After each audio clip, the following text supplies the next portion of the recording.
Not at all. Do you have, yes, I do wish to apply them.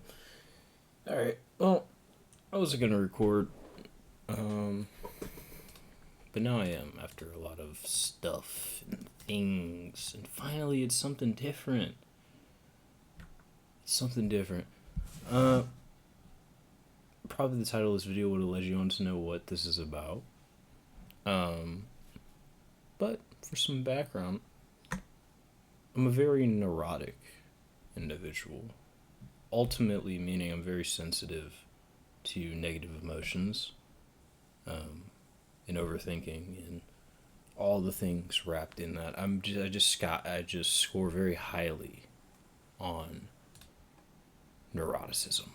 A lot of irrational fears and all that culminated into OCD, anxiety disorder, generalized anxiety disorder, prone to very long, not long, but prone to depressive episodes, for sure. And not just sad, but depressive episodes. Oh my god, the game is stuttering so hard. Anyways.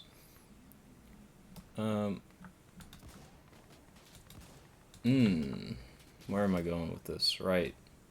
Kojima-san, my beloved. I forgot what he wanted to be called that makes him a director. I could look it up right now, but I feel like to accelerate the flow here. It sucks. Anyways, Kojima, my beloved. We're here to talk about him because he, I feel, perfectly encapsulates my neuroticism. In that level of, well, as far as I understand it, that level of caring that you have as a highly neurotic individual for others and feeling the responsibility of their emotions as if they were your own, almost, which could be considered very empathic. I wouldn't consider myself an empath, necessarily. I think that's a very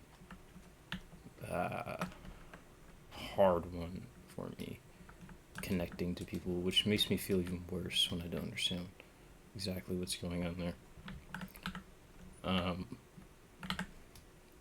However, right, Kojima, why I love him so much. Works such as the Metal Gear series, and now the Death Stranding series. Congratulations on Death Stranding 2, Hideo Kojima. I'm so proud that you got to make that. And I really can't wait to play it on PC. I love the original game. I clocked at least 200 hours on that game, between the director's cut and the original. And I remember when the director's cut came out, I almost immediately bought it. I just couldn't wait. And I transferred my save over, and I had a great, that was a great day for me.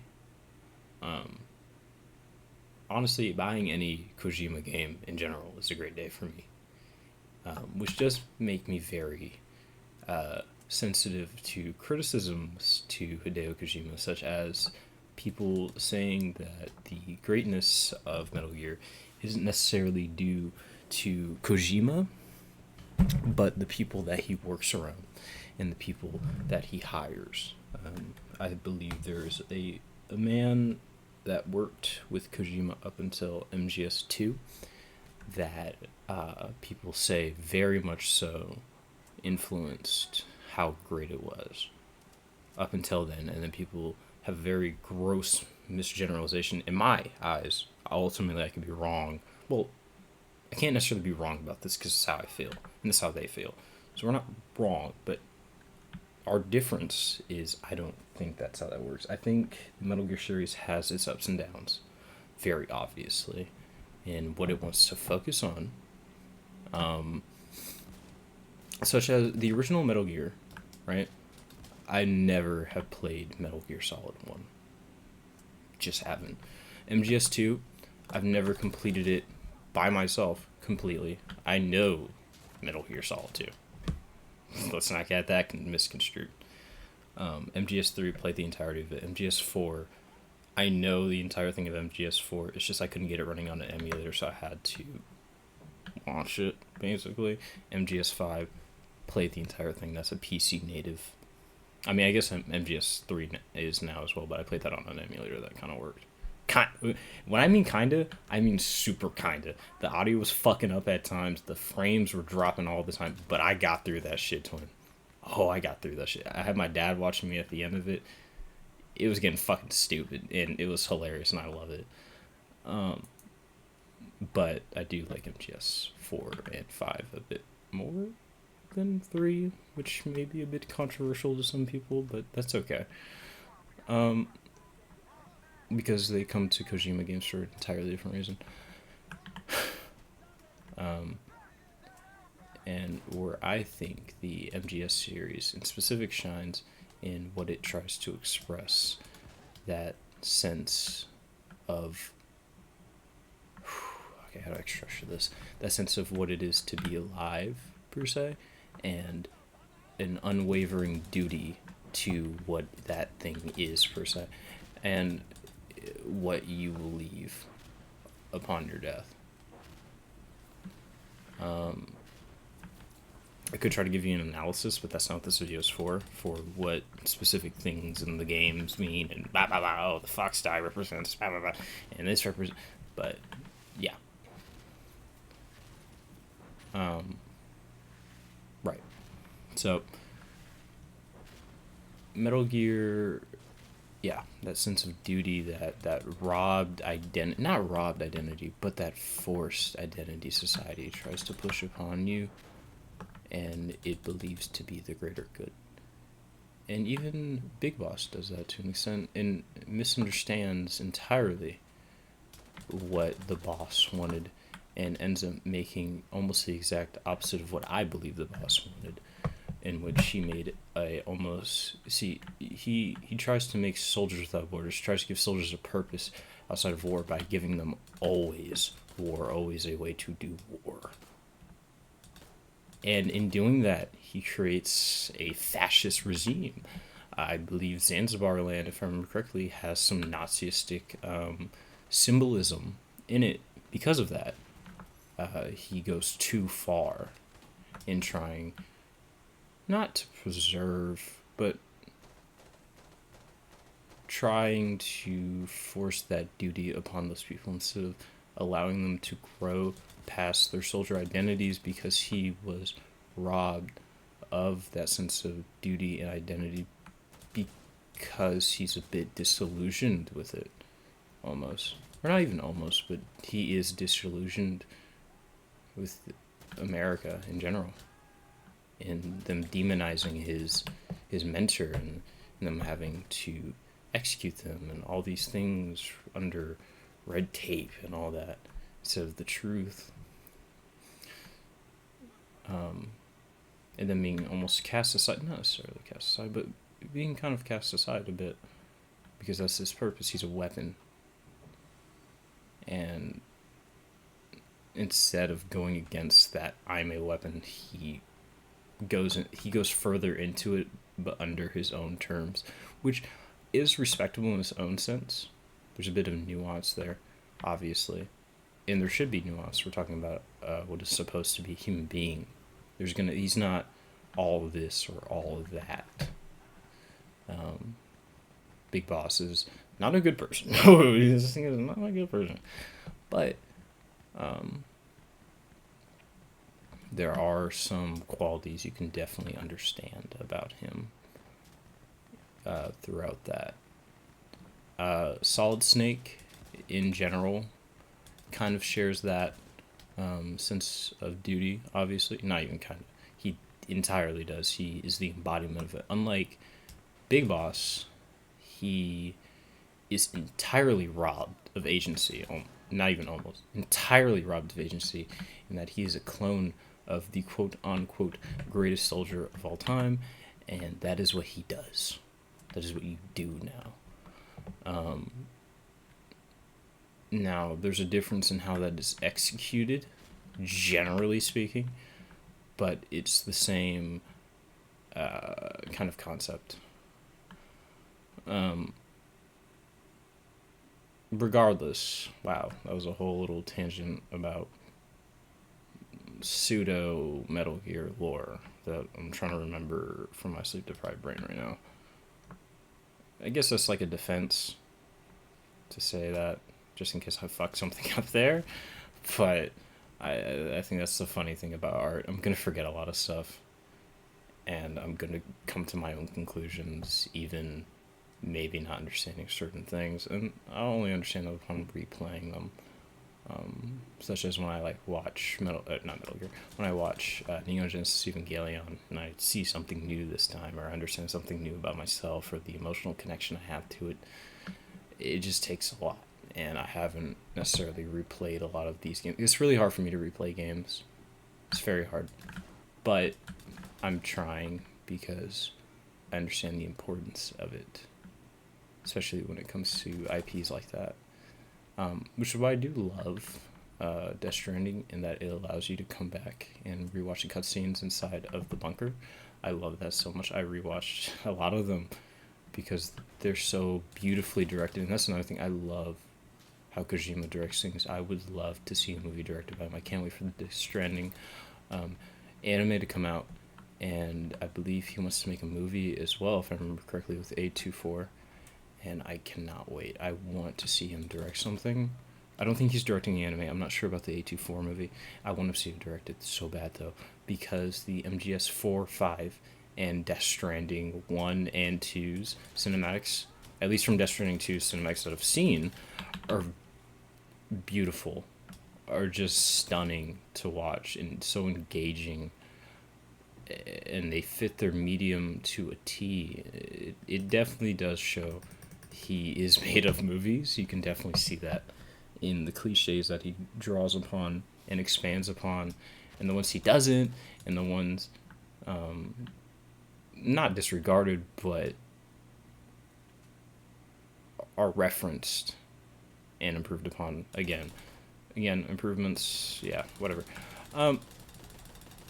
Regardless, where was I going with that?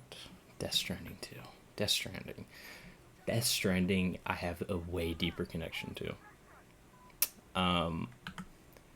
For a few reasons. I can relate generally, not even generally, I can relate very much so to that sense of having to do something that is assigned and not necessarily something you want to do because this is how you are told to do things. I wrestle a lot with my masculinity and what that necessarily means, and I believe that is a concept explored in Metal Gear. While some people won't necessarily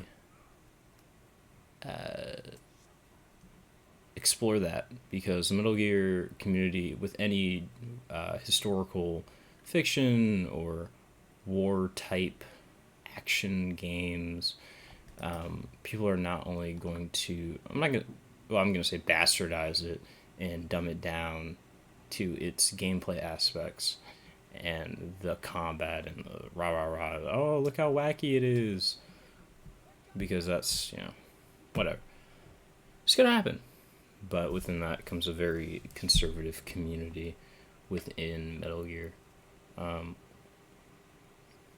And they don't, outside of like, oh, look at this gay moment in the game, look, Vulcan grabbed his dick. They don't necessarily want to see that in it, which, if they don't want to, that's fine, because I don't see the other perspective, I guess. So, again, interpreting art moment. But, yeah, it's that wrestling with expectations around certain identities that were assigned and not necessarily adopted.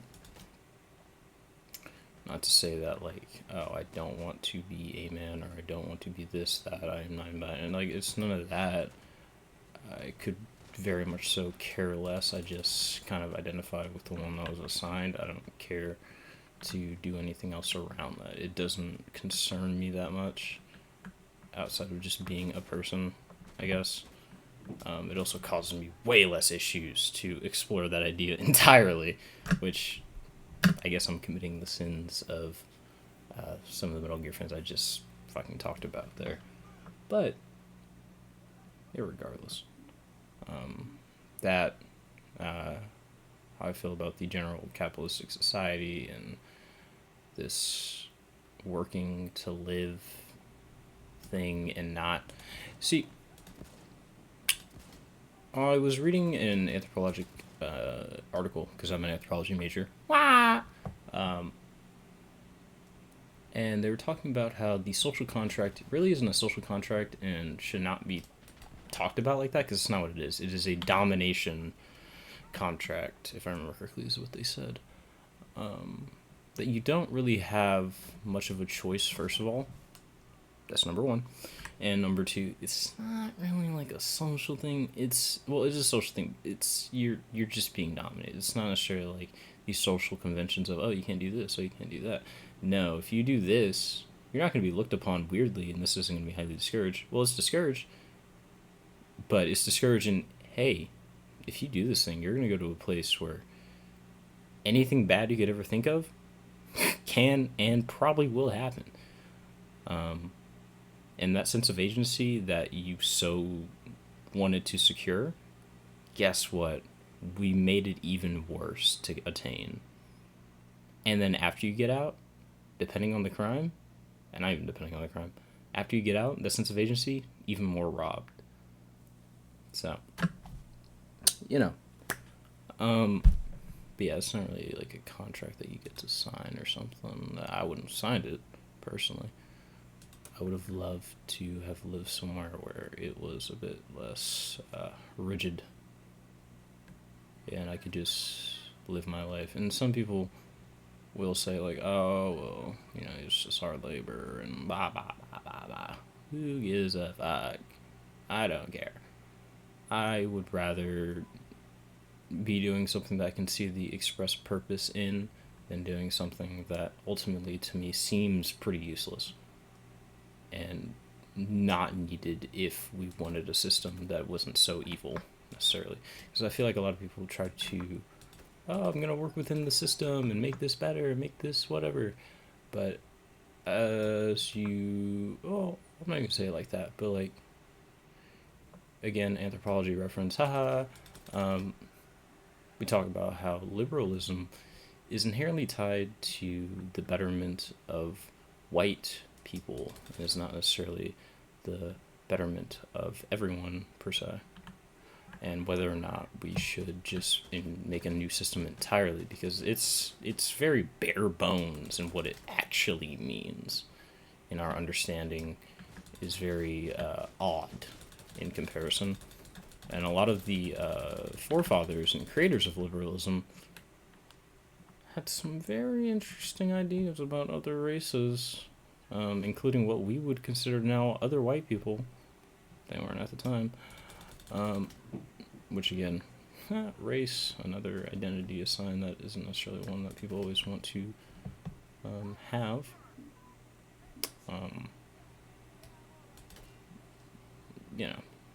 One of those things. Shit.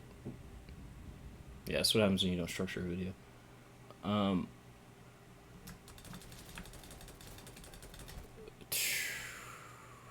what happens when you don't structure a video. Death Stranding. Loneliness. Right. So. Death Stranding has a very special place in my heart. Probably more special than Metal Gear. Not only are there a shit ton of actors in there that I really love, Mads Mikkelsen, Norman Reedus, my beloved, Del Toro to an extent. Del Toro has a spotty thing with me, but that's not something to get in right now. But yeah, it just has a couple people I really, really, really, really adore. With the spearhead of my favorite Japanese man, or probably one of my favorite men on this planet, necessarily. And he created a understanding of loneliness from a sense that there is a solution, but not really. Like, Sam throughout the game can't be touched. He's physically harmed by it, right? And spoilers, at the end, he touches Lou and resuscitates them. Or not, if I remember correctly, Lou might actually be a reparate. But he touches Lou. That's the main point here. He touches Lou, doesn't get hurt, picks her up. Yeah. Okay. And that's one of the few people he's ever touched after his wife, who killed herself, and Sam also trying to kill himself, but he's a reparate, so he cannot die. And in that non-death, I can relate to that. The non-death part in that, God, okay. Like a general, when you live on a general level of neuroticism and suicidal ideation, passive suicidal ideation, you become very comfortable with the idea of death and death at one's own hand. However, depending on external factors such as family, you may not act upon that, which is why it's passive. Well, there's a lot of other reasons why it can be passive, but a contributing factor is that for me. I can relate to that non-death, that idea that you cannot die, you cannot kill yourself, you just have to live out the rest of whatever is your natural life without any knowing of when it is going to end. In general, agony, not being able to relate to people. We already know where that comes from for Sam. That sense of loss, I'd rather not get into that sense of loss. There's a lot of shit around that. Sense of loss with his wife killing herself.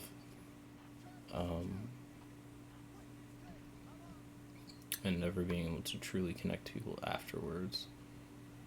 And then he, out of a sense of family and duty, again, not even really duty, but a sense of family almost, and a sense of loyalty, helps bridge America back together and connects people, other people, not himself. Well, he connects himself. He does make connections with other people throughout the game, but you can definitely see a general disconnect with him. At least I think there's a general disconnect in how Sam interacts with them and how they interact with him. It seems a more friendly, more not neurotypical, but typical relationship you would see between people who are getting closer throughout time because of interactions, because they're helping, or the other person is helping them, blah, blah, blah. But Sam keeps this general reaction of it's kind of like a generalized apathy. It's not like just entirely apathetic. It's not like he doesn't care about these people at all. But it's hard for him to care. Really hard because of other things going on with him. And obviously, I can definitely relate to that one. Trying so hard to connect with other people and not being able to for a multitude of reasons, but still trying, And not always because you want to try, but because you're kind of told to try. And just because you're not a bad person, you're just gonna help people sometimes. That's just kind of how it goes, Hold on, I can't hit this guy. Hold on. He's gone. Anyways,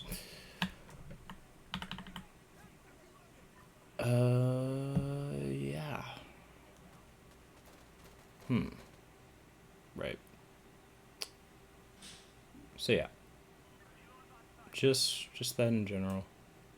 Um, and then those, and I love the metaphor with the craters being created after people are killed or die, and you don't incinerate them, not giving them a proper burial or ceremony, a non-ceremonious death essentially, and being neglected, non-ceremonious and being neglected, leading to giant craters in people's lives and in the game, in your world, right? And in that, the person who lost a person's world.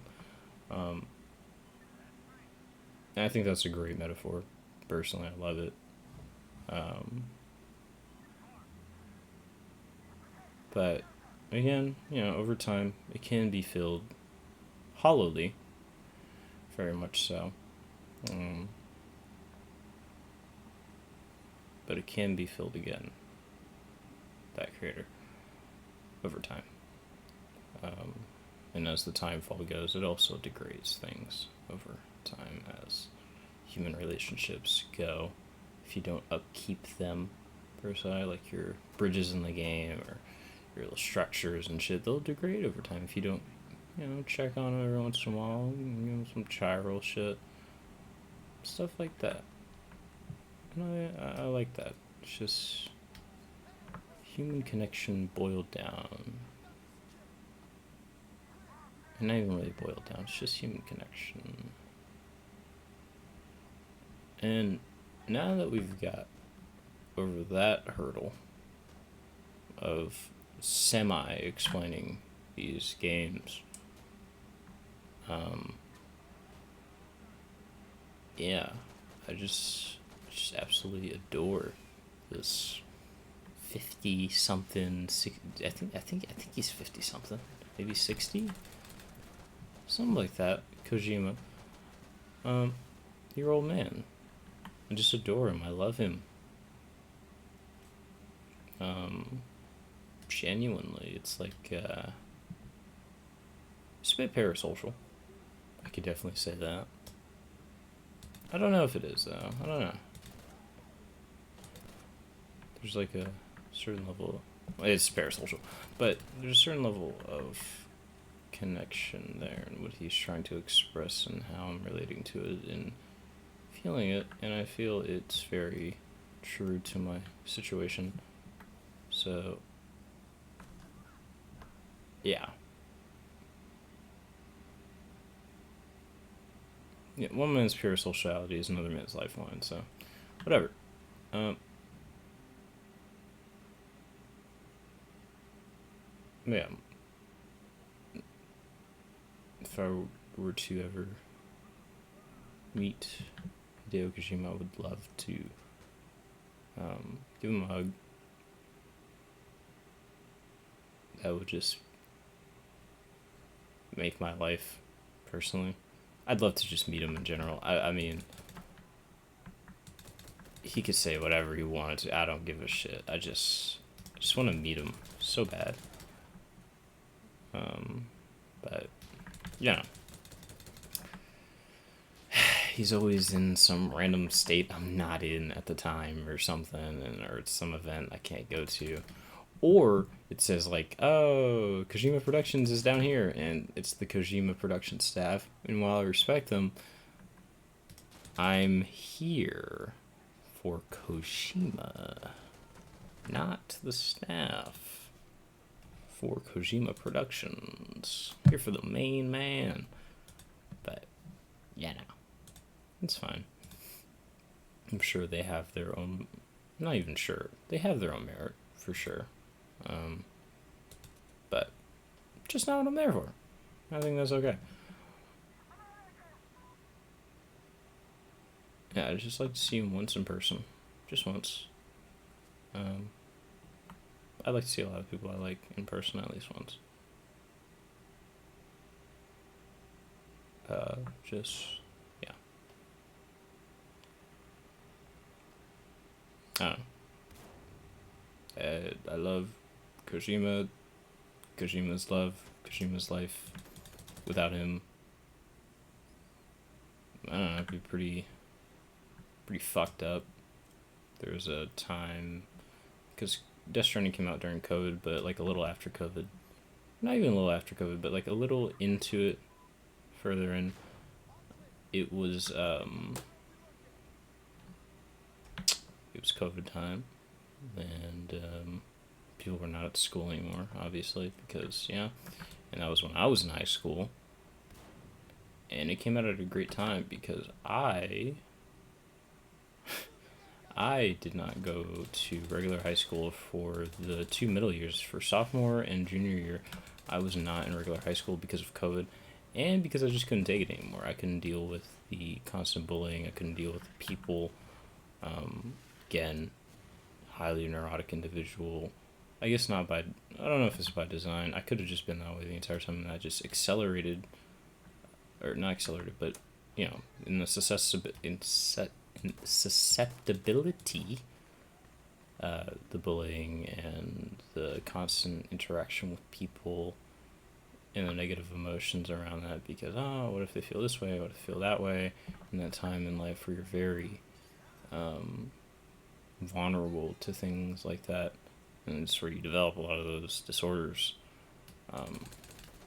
That I'm pretty sure I developed those in middle school, because my high school bullying is nothing in comparison to the middle school. It was bad. It was bad. It was terrible.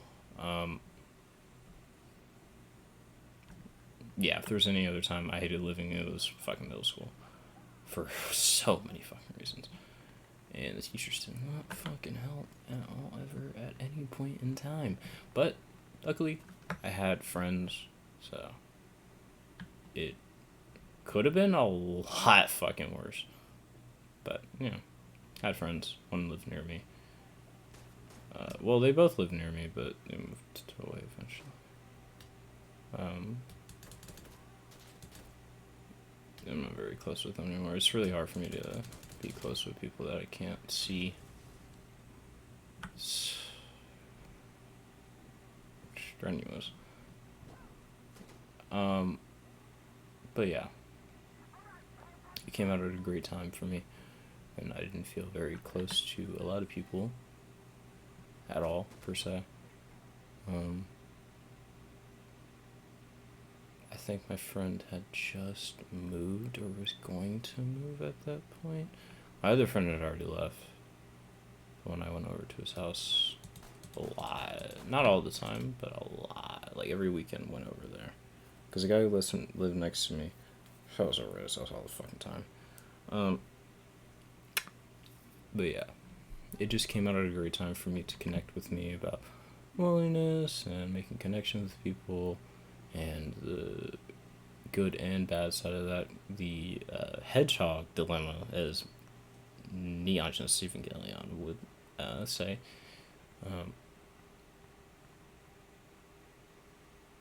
And yeah, it came out at a great time for me. In loneliness and isolation, walking through the world, Death Stranding, you're pretty alone, but you can yell at other players. There's other people out there. It's just might be a little far at this moment in time. And I believe Kojima said that COVID did directly affect how the game came out, so we can have a completely different game. Or not completely different, but a different game, generally speaking, if it didn't come out during COVID. So I guess that would have been an interesting alternate universe. But yeah.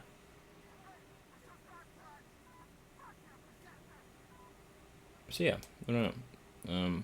I'm trying to really, like, this whole spiel is trying to put into words how much I adore and love Hideo Kojima and his works, and how much I feel connected to this man literally all the way across the fucking world, on a small, isolated, not small, but an isolated island in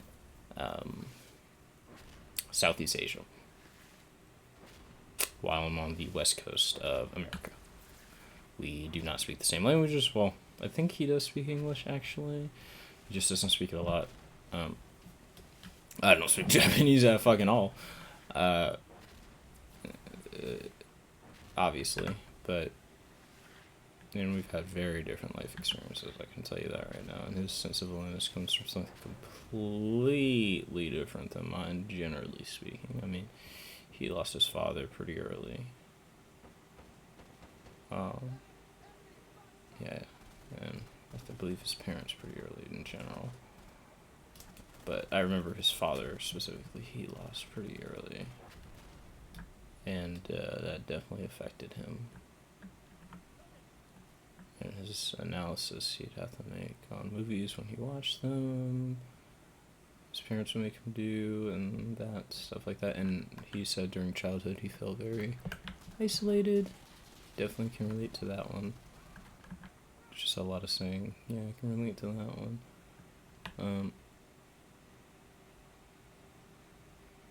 Yeah. I don't know if there's anything else I can really say to express it. Never really been good at articulating myself to other people. But I hope the message gets across in this very, very general overview.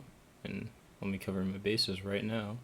It's a very general overview and gross overgeneralization of the story of the Metal Gear series and Death Stranding as a whole. But yeah. Oh, and I guess in how he absolutely loves movies and everything about them. He just watches all of them. That's how I am with video games. I'll play a lot of random fucking shit on some just random shit. That is weird, obscure Japanese games or something, or something made by some Brazilian guy or something. It even treads into the music I listen to, definitely.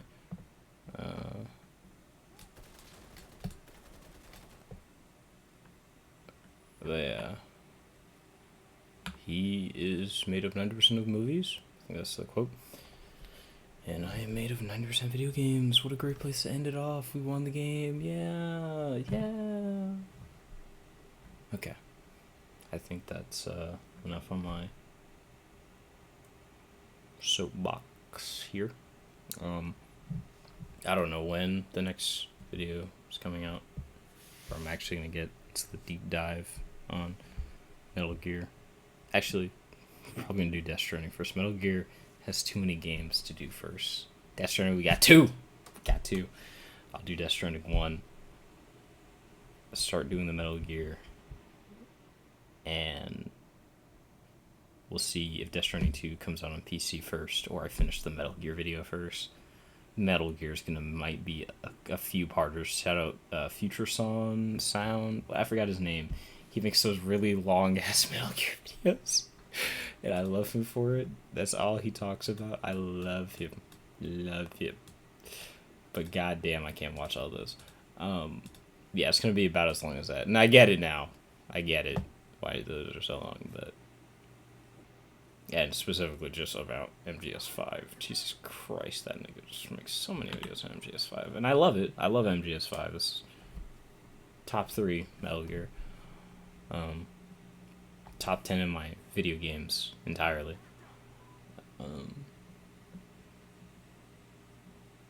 But yeah.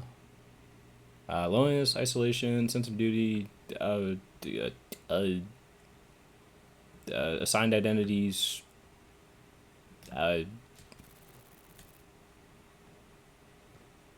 and the assumptions, therefore, what's another wrap up there?